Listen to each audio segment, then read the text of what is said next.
Hello अस्सलाम वालेकुम everyone, क्या हाल चाल है आप सबके। Hope you guys are doing really well and welcome back to my channel. Vlog start हो रहा है जी शाम से। हम लोग अभी अभी निकले थे, हमने जाना था आज अपने फ्रेंड्स की तरफ। डिनर पे इनवाइटेड थे और वो लंदन से बाहर रहते हैं, आई मीन दूसरी सिटी में रहते हैं, तो काफ़ी लंबा सफ़र था बट नज़ारे बहुत अच्छे थे तो हम इंजॉय करते हुए जा रहे थे। सनसेट तो हमेशा ही बहुत खूबसूरत लगता है, तो आप लोग भी साथ चलिए हमारे और आज के व्लॉग को एंड तक ज़रूर देखिएगा क्योंकि काफ़ी अरसे बाद मैंने फिर से अपने दिल की बात शेयर की है। अच्छा जी, वहाँ जाके तो मैंने कुछ भी शूट नहीं किया, आप लोगों को पता ही है मैं सबकी प्राइवेसी का ख्याल रखती हूँ, ऐसे किसी को कैमरे में नहीं लेती। बट यस, मैंने डिनर स्प्रेड ज़रूर शूट किया था क्योंकि इतनी मेहनत से इतनी सारी चीज़ें बनाई थी और इतनी खूबसूरत लग रही थी टेबल। खाने में बारबेक्यू राइस थे, कोरमा था, चिकन कटलेट्स थे, दम कीमा था, हलीम था एंड एवरीथिंग वाज परफेक्ट। वो होता है ना टेबल इंस्पो आप ले रहे होते हैं पिंटरेस्ट से, तो बिल्कुल इसी तरह की टेबल लग रही थी और खाना भी बहुत मज़े का था अल्हम्दुलिल्लाह। And thank you so much to Hira and Shahrukh, बहुत मजे की दावत थी। हमारा प्लान था हम मैक्स 11-12 बजे तक निकल आएंगे क्योंकि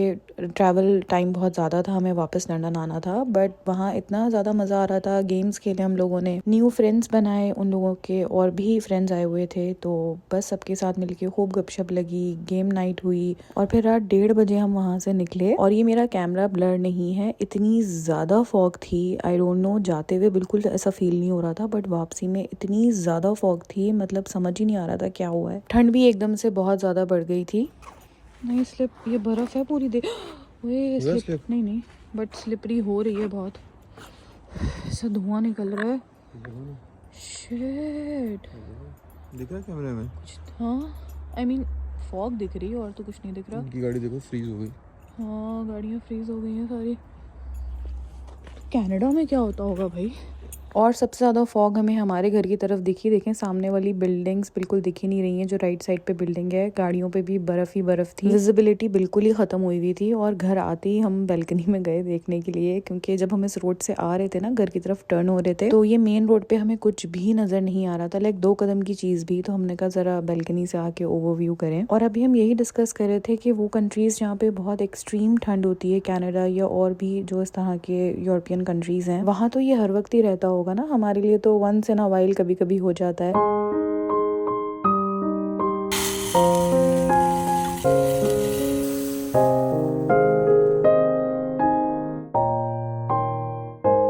ये है नेक्स्ट मॉर्निंग, हस्बैंड ऑफिस चले गए थे, उठी हुई तो मैं सुबह से ही थी। मेरी 1-2 घंटे की मॉर्निंग रूटीन होती है पूरी, वो करने के बाद हस्बैंड को लंच दिया, उनका ब्रेकफास्ट बनाया, किचन क्लीन किया और अब बारी थी मेरे ब्रेकफास्ट करने की। अच्छा, अगर आप लोग इंटरेस्टेड हैं मेरी मॉर्निंग रूटीन देखने के लिए, वो जो मैं सुबह सुबह उठ जाती हूँ और मेरा मी टाइम होता है उस वक्त मैं क्या करती हूँ, तो मुझे बताइएगा कॉमेंट बॉक्स में, मैं आप लोगों के साथ शेयर करूंगी। इस वीकेंड ना हम गए थे देसी ग्रॉसरी करने के लिए, तो मुझे रस्क दिख गए, ये पार्ले जी आई थिंक इंडिया का ब्रांड है, तो मुझे इसके पापे दिख गए और मेरा इतना दिल चाह रहा था काफी टाइम से चाय पापे बटर खाने का, तो बस आज मैंने ये अपना पसंदीदा नाश्ता किया और काफी सालों बाद किया, बड़ा मजा आया। आप लोगों को ऐसे चाय पापे डिप करके खाना अच्छा लगता है या आप लोग बटर नहीं चाय में डिप करते, मुझे कमेंट बॉक्स में बताइएगा। अच्छा जी, उसके फौरन बाद ही मैं तैयार हो गई थी, बाहर जाना था, मैंने क्लास थी मेरी आज और खैर लेसन में तो अभी टाइम था 40-45 मिनट्स थे, लेकिन मैं नीचे उतर जाऊंगी, पहले वॉक करूंगी पूरी स्ट्रीट के ऊपर 40-35 मिनट्स जितनी भी होगी, फिर उसके बाद जब मेरे इंस्ट्रक्टर आ जाएंगे तो मैं वहीं से क्लास देने चली जाऊंगी। ड्राइविंग लाइसेंस ले रही हूँ आजकल, तो बस उसकी वीक में 2 या 3 क्लासेस होती हैं। अभी तक टेस्ट डेट तो मुझे नहीं मिली है बट प्रैक्टिस मैंने स्टार्ट कर दी है, तो बस मेरी क्लास भी हो जाएगी और आज के जो मेरे स्टेप्स का टारगेट है वो भी कंप्लीट हो जाएगा। फिर उसके बाद मैं घर आ गई, फ्रेश हुई, जोहर अदा करी, कुरान पढ़ा और अब मुझे लग रही थी भूख, तो मैंने फ्रूट चाट बना के रखी हुई थी, सुबह जब हस्बैंड ऑफिस गए थे तो उसी वक्त बना ली थी। सर्दियों में ना वैसे भी भूख थोड़ी ज्यादा लग रही होती है, खाने को कुछ होता नहीं है ना, ज्यादातर घर में ही होते हैं, तो इसलिए फिर मैं ना इस तरह के स्नैक्स कुछ बना के रख लेती हूँ। अभी फ्रूट्स थे तो मैंने फ्रूट चाट बना के रख ली थी। चाट क्या, ये बस बेसिकली फ्रूट्स हैं और इसमें टैंग है, no sugar, no salt, no masala, बस सिर्फ ये फ्रूट चाट है और साथ थोड़ा सा जूस है इसमें ऑरेंज का एंड टैंग मैंने डाल दिया था। अपने लिए जब मैं निकालती हूँ तो मैं चाट मसाला स्प्रिंकल कर लेती हूँ जितना मुझे खाना होता है। समीर फ्रूट चाट में कोई भी मसाला पसंद नहीं करते तो वो बस ऐसे ही निकाल के खा लेते हैं चलते फिरते जब भी हमें दिन में भूख लगती है। इसी तरह मैं कोई ना कोई स्नैक बना के ज़रूर रखती हूँ ताकि बेवक्त भूख लगे तो बस हम खा लें। अच्छा जी, अब टाइम था किचन में कुछ चीज़ें रीफ़िल करनी थी। चाय लेकर आए थे हम, ये दानेदार टपाल ही आती है हमारे घर। मियाँ जी बिल्कुल भी यहाँ की चाय पसंद नहीं करते, बहुत सारे ब्रांड्स ट्राई करे बट उन्हें वो खूब पकी हुई चाय ही अच्छी लगती है। तो बस उसके लिए ये हमारी पाकिस्तानी दानेदार टपाल ही आती है घर पे, और मैं ज़्यादा बॉदर भी नहीं करती क्योंकि वो दिन में एक ही दफ़ा पीते हैं तो मैं अच्छी सी चाय बना कर दे देती हूँ। ये टी कॉर्नर जो मैंने किचन में बनाया हुआ है इसमें सब कुछ ही ख़त्म हो गया था, तो बस अब मैंने रीफ़िल करना था। पत्ती डालनी थी, ब्राउन शुगर हम लेते हैं वो है, साथ में क्योंकि चाय के अंदर इलायची और सौंफ डलती है तो वो भी मैं इनके साथ ही रखती हूँ ताकि बस यहीं से खड़े खड़े आसानी हो चाय बन जाए।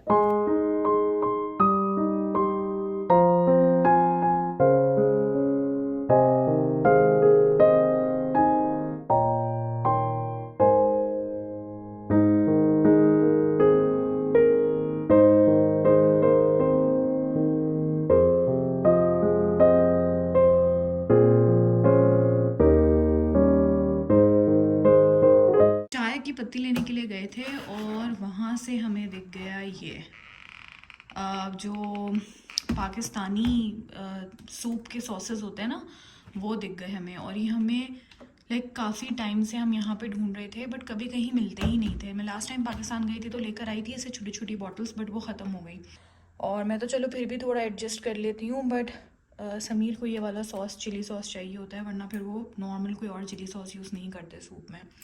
तो हमें ये दिख गया, हमने ये फ़ौरन उठा लिया और मैंने सोचा आप लोगों के साथ भी शेयर कर दूं।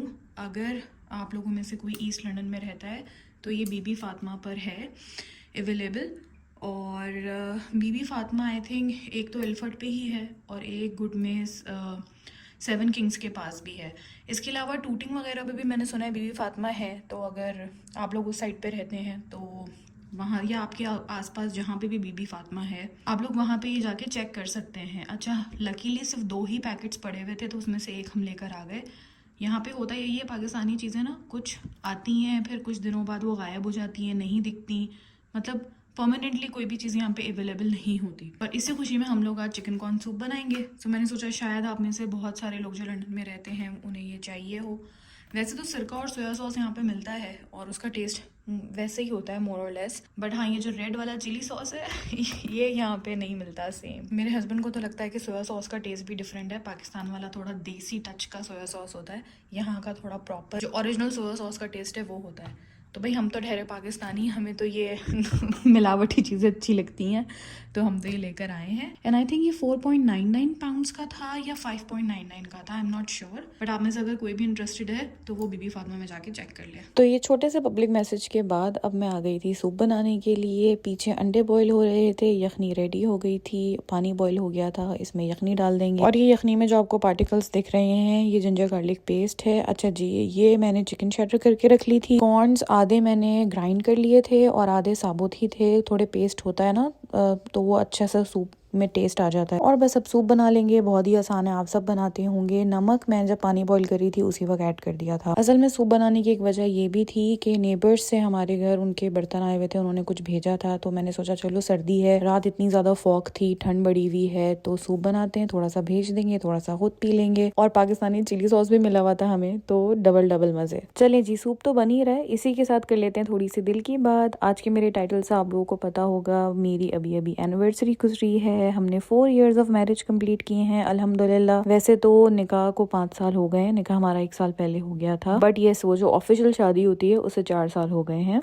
इंस्टा पे मैंने एक रील शेयर की थी, आप लोगों में से बहुत सालों ने मुझे विश भी किया, तो thank you so much to each and every one of you. बहुत सारों ने डीएम्स में विश किया, आप सबका शुक्रिया। और अगर आप लोग अब तक मुझे इंस्टा पे फॉलो नहीं कर रहे हैं तो कर सकते हैं, मेरा हैंडल स्क्रीन पर आ रहा होगा। खैर, तो इन्हीं प्यारे प्यारे डीएम्स में से एक डीएम मुझे मेरी पुरानी फॉलोअर ने भी किया, सब्सक्राइबर हैं, and she is very young, she is a very sweet girl, and I think शायद वो टीनेजर है, उनकी बातों से मुझे आइडिया होता है। और बहुत प्यारे प्यारे क्यूट मुझे मैसेजेस डीएम पे रिसीव हो रहे होते हैं। Sometimes I reply, sometimes I can't, but she is a sweet heart. Anyways, तो उसने मुझे मैसेज किया, मेरी एनिवर्सरी विश करी, एंड शी सेड कि आप आपकी जो भी एनिवर्सरी सेलिब्रेशन होगी आप उसका व्लॉग ज़रूर बनाइएगा, हमें बताइएगा आपने कैसे सेलिब्रेट करी और भाई ने आपको क्या गिफ्ट दिया, आपने उन्हें क्या गिफ्ट दिया। I am really excited to see. खैर ये उसकी मोहब्बत, उसका प्यार है, उसका अपनायत है कि वो इतना ज़्यादा हम में इंटरेस्टेड है और अपना वक्त देते हैं, अपने इमोशंस देते हैं, तो हम तो बस ग्रेटफुल ही हैं आप लोगों के। बट इस एक डीएम से ना मुझे थोड़ी सी रियलिटी चेक मिली और मैंने सोचा मैं इसके बारे में ज़रूर बात करूं। तो बस आज के व्लॉग में एक छोटी सी दिल की बात मैं आप लोगों के साथ शेयर करूंगी कि हमारी एक्सपेक्टेशंस क्या होती हैं, रियलिटी क्या है और इसका हमारी यूथ पर क्या असर है। देखें, किसी भी तरह का आपका स्पेशल इवेंट हो गया, कोई भी एनिवर्सरी, बर्थडे, इनको स्पेशल बनाना, दूसरे को फील कराना अच्छी बात है। ऐसे जेस्चर्स और गिफ्ट्स देने से रिलेशनशिप्स स्ट्रॉन्ग होते हैं। अच्छा, बात कंटिन्यू करते हैं। पहले सूप की अपडेट दे दूं। सूप तो हमारा रेडी हो गया है, उसके साथ के लवाजमात भी तैयार हो गए हैं। ये मैंने सिरके के साथ हरी मिर्चें, छोटी बड़ी दोनों, छोटी मैं खाती हूँ, बड़ी हस्बैंड खाते हैं, तो ये मैंने बना ली है। साथ में ये एग्स हैं, ये मैंने बहुत छोटे छोटे पीसेस किए हैं बट दे आर 4 एग्स, क्योंकि हम सूप में एग नहीं डालते हैं, वो जो ऊपर से फेंट के डालते हैं ना, हमें ऐसे ऊपर से डाल के खाना अच्छा लगता है। सॉलिड एग जैसे ठेलों पे सर्व होता है बाहर, बिल्कुल लोकल स्टाइल जो होता है। साथ में क्रैकर्स हैं जो मुझे अच्छे लगते हैं, और ये क्रिस्पी पोटैटो स्टिक्स हैं, ये हस्बैंड ऊपर से डाल के खाते हैं, उन्हें वो पापड़ी जैसा, और वो जैसे कराची में मेमन और बोरी सूप मिलता है ना, तो उस तरह का टच देने के लिए ये वो चिप्स खाते हैं, तो मैंने वो निकाल दिया है। इसमें सोया सॉस है, चिली सॉस है और ब्लैक पेपर एंड सॉल्ट अगर किसी ने ऐड करना है तो। सो ये मेरी साइड्स की जो ट्रे है वो तैयार हो गई है। अब हम सूप निकालेंगे और अपनी मर्ज़ी से सब कुछ डाल के और मज़े से एंजॉय करेंगे।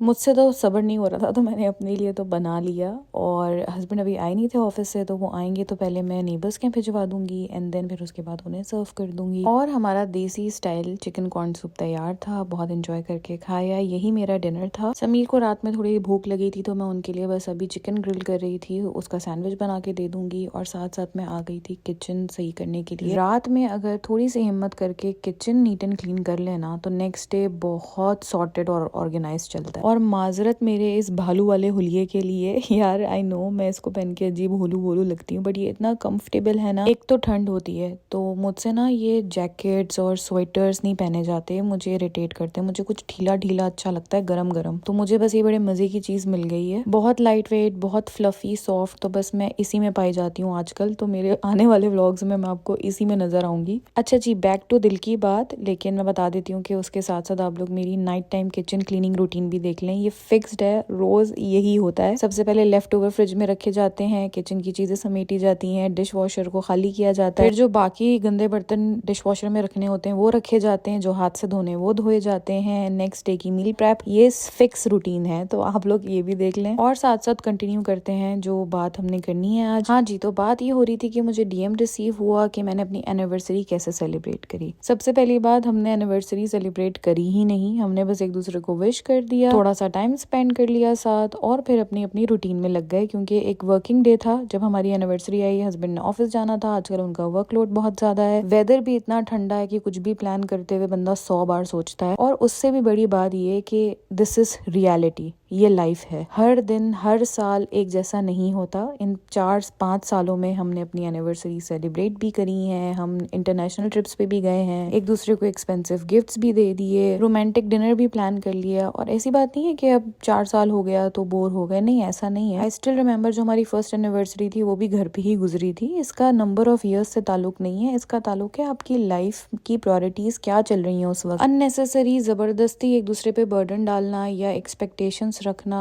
आई डोंट थिंक सो कि ये ठीक है या ये हेल्दी है आपके रिलेशनशिप के लिए। हाँ, लेकिन अगर आपके स्पाउस, आपके पार्टनर आपको फॉर ग्रांटेड ले रहे हैं और वो वैसे भी जनरली आपके लिए कुछ स्पेशल नहीं करते, फिर तो एक अलग बात है। बट जनरली अनफॉर्चुनेटली अब इस तरह से ट्रेंड सेट होते जा रहे हैं कि हमारे यहाँ एक हैप्पी मैरिज का जो स्टैंडर्ड है वो बस यही रह गया है। मसला सारा ये है कि ये जो इन्फ्लुएंसर्स, व्लॉगर्स इंस्टाग्राम पे या टिकटॉक पे जो भी इस तरह से कंटेंट बना रहे होते हैं, स्पेशली ये जो डेली व्लॉगिंग करते हैं, उनको ना कुछ चाहिए रोज दिखाने के लिए। अब रोज एक घर की रूटीन दिखाएंगे तो आप लोग ही बोर हो जाएंगे, तो उन्हें कोई ना कोई इवेंट, कोई ना कोई इस तरह की चीज चाहिए जिसपे वो अपना व्लॉग बना सके। 30 डेज अ मंथ उनकी वीडियो आती है डेली, तो उन्हें कुछ तो दिखाना है ना। एंड टू बी ऑनेस्ट हमारी ऑडियंस व्यूज भी इन्हीं वीडियोस पे देती है कि किसने किसको क्या गिफ्ट दे दिया, कितना महंगा दे दिया, एनिवर्सरी कैसे सेलिब्रेट हुई, या एनिवर्सरी भूल गए या प्रैंक कर दिया एक दूसरे के साथ, या बर्थडे पे किसने किसको सबसे महंगी चीज दी। ये हमारी ऑडियंस जो हमारे कंटेंट को कंज्यूम करते हैं उन्हें अच्छा भी ये सब लगता है, इस पे व्यूज भी आ रहे होते हैं, तो इसीलिए फिर ये कंटेंट बन रहा होता है। और फिर इसका